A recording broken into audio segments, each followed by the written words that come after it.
ہماری ویڈیوز دیکھنے کے لیے ہمارے چینل صراط جنت کو سبسکرائب کریں۔ سورہ قلم کا تعارف۔ مقام نزول: سورہ قلم مکہ مکرمہ میں نازل ہوئی۔ اس سورت میں 2 رکوع اور 52 آیتیں ہیں۔ اس سورت کی پہلی آیت میں اللہ تعالیٰ نے قلم کی قسم ارشاد فرمائی، اس مناسبت سے اس کا نام سورہ قلم رکھا گیا۔ اس سورت کا ایک نام سورہ نون بھی ہے، اور یہ نام اس سورت کی پہلی آیت کی ابتدا میں مذکور حرف نون کی مناسبت سے رکھا گیا ہے۔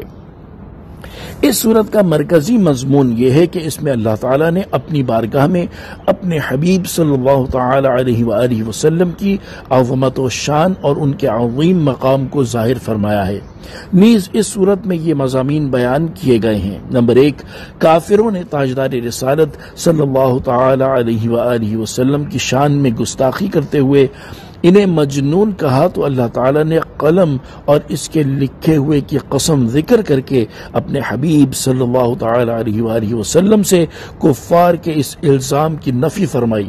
اپنے حبیب صلی اللہ تعالی علیہ وآلہ وسلم کو بے انتہا اجر و ثواب ملنے کی بشارت دے کر تسلی دی، اور ان سے فرمایا کہ بے شک تم عظمت و بزرگی والے اخلاق پر ہو۔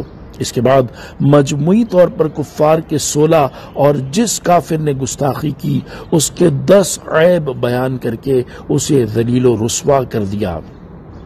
نمبر 2، کفار مکہ کے سامنے ایک باغ والوں کی مثال بیان کی گئی کہ جب انہوں نے اللہ تعالیٰ کی نعمتوں کی ناشکری کی اور حقداروں کو ان کا حق نہ دینے کا عزم کیا تو اللہ تعالیٰ نے اس باغ کو جلا کر خاکستر کر دیا، اور انہیں بتایا گیا کہ جو اللہ تعالیٰ کی حدوں سے تجاوز کرے اور اس کے حکم کی مخالفت کرے تو اس کے لیے بھی اللہ تعالیٰ کی ایسی ہی سزا ہوتی ہے۔ لہذا وہ ہوش میں آئیں اور اپنا انجام خود سوچ لیں کہ دنیا کی سزا اتنی دردناک ہے تو آخرت کی سزا کیسی ہوگی۔ نمبر 3، یہ بتایا گیا کہ کافروں کا یہ دعویٰ غلط ہے کہ مسلمان اور کافر ایک جیسے ہیں، اور اس دعوے پر ان کے پاس کوئی دلیل نہیں۔ نمبر 4، حشر کے میدان میں کفار کی ذلت و رسوائی بیان کی گئی، اور حضور اقدس صلی اللہ تعالی علیہ وآلہ وسلم کو کفار کی طرف سے پہنچنے والی ایذاؤں پر صبر کرنے اور ہر حال میں حکم الہی کے انتظار و پیروی کرنے کی تلقین کی گئی، اور اسی سلسلے میں حضرت یونس علیہ السلام کا واقعہ بیان کیا گیا۔ نمبر 5، اس صورت کے آخر میں کفار کے حسد و عناد کا ذکر کیا گیا، اور یہ بتایا گیا کہ سید المرسلین صلی اللہ تعالی علیہ وآلہ وسلم تمام جہانوں کے لیے شرف کا باعث ہیں، تو ان کی طرف جنون کی نسبت کس طرح کی جا سکتی ہے؟